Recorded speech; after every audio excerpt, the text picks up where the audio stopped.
دوستوں، کہا جاتا ہے کسی بھی ملک کو ترقی کی راہ پر گامزن کرنے کے لیے ایک عظیم رہنما کی ضرورت ہوتی ہے تاکہ وہ ایک ویژن کے تحت ملک کو صحیح ڈائریکشن پر لے جا سکے۔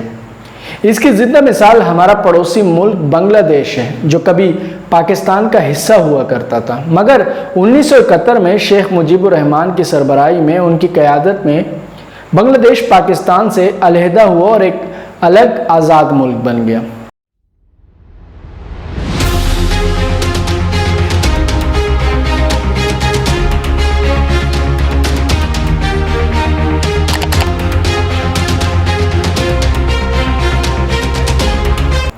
شیخ مجیب الرحمان کی بیٹی شیخ حسینہ بنگلہ دیش کی موجودہ وزیر اعظم ہے۔ شیخ حسینہ نے 20 سال قبل ایک خواب دیکھا۔ وہ خواب دراصل اس برج کے بارے میں تھا۔ دوستو، یہ برج پدما برج ہے، جو کہ بنگلہ دیش کا سب سے بڑا برج ہے۔ اس کی لمبائی 6.5 کلومیٹر ہے اور یہ 2 حصوں پر مشتمل ہے۔ اس کے اوپر حصے پر 4 لین موجود ہے جو وہیکلز کے لیے ہیں، اور اس کے نیچے حصے پر ریلوے ٹریک موجود ہے۔ کہا جاتا ہے کہ یہ بنگلہ دیش کا سب سے بڑا برج ہے۔ اس برج کی کہانی کیا ہے؟ بنگلہ دیش جو ہمارے بعد آزاد ہوا، انہوں نے اس پروجیکٹ کو کیسے مکمل کیا؟ اس کی تکمیل میں ان کو کن کن مشکلات کا سامنا کرنا پڑا، اور اس پروجیکٹ سے بنگلہ دیش کے اکانومی پر کیا اثر پڑے گا؟ آج کی اس ویڈیو میں ہم اس پر بات کریں گے۔ میرا نام محمد شاہ رخ ہے اور آپ اس وقت میرا فیس بک اور یوٹیوب چینل دیکھ رہے ہیں۔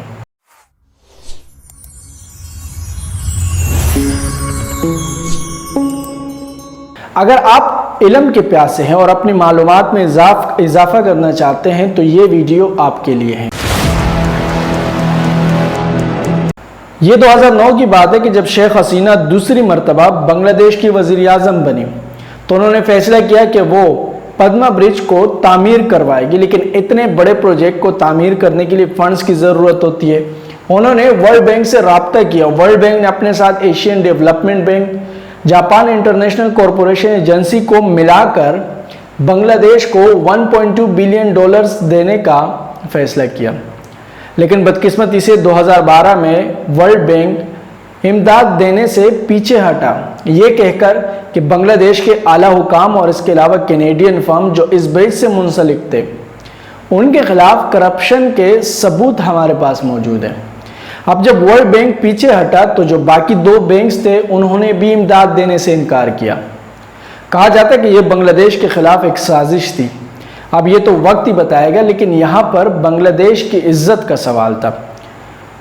بنگلہ دیش کو دنیا بھر میں ایک کرپٹ ملک کے طور پر جانا جانے لگا، لیکن شیخ حسینہ نے فیصلہ کیا کہ وہ اس برج کو اپنے ہی ملک کے پیسوں سے بنا کر رہے گی، وہ باہر سے کوئی فنڈ نہیں لے گی۔ وہ اپنی ضد پر ڈٹی رہی کیونکہ یہ بنگلہ دیش کی عزت کا سوال تھا۔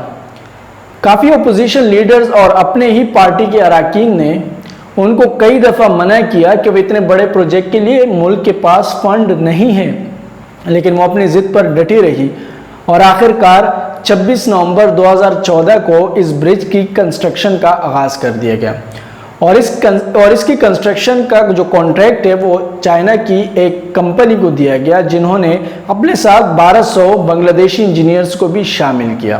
بغیر بیرونی امداد کے 23 جون 2022 کو جب پدما برج کی کنسٹرکشن مکمل ہوئی اور 25 جون 2022 کو اس کے افتتاح کے موقع پر بنگلہ دیشی وزیر اعظم شیخ حسینہ نے کیا ہی تاریخی الفاظ ادا کیے۔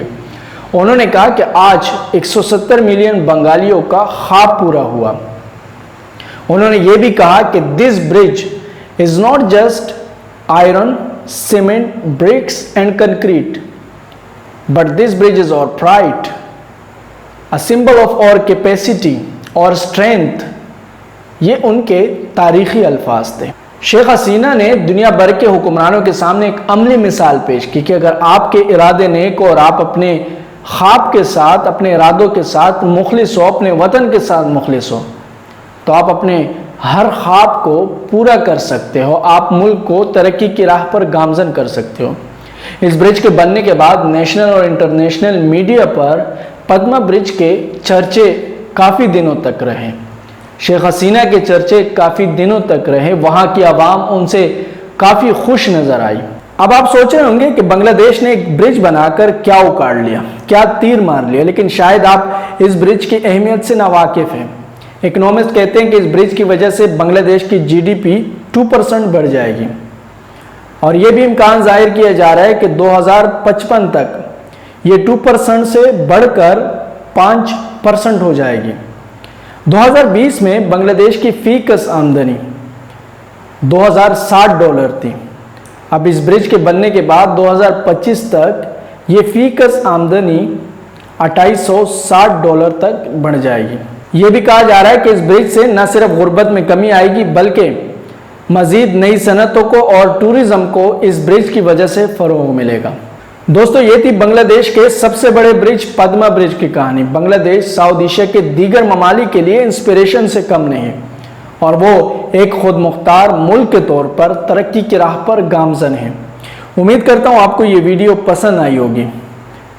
اگر آپ چاہتے کہ میں اس طرح کی مزید معلوماتی ویڈیوز بناؤں تو میرے چینل کو سبسکرائب کر کے مجھے سپورٹ کیجیے اور اپنے علم میں، اپنی معلومات میں اضافہ کیجیے۔ شکریہ۔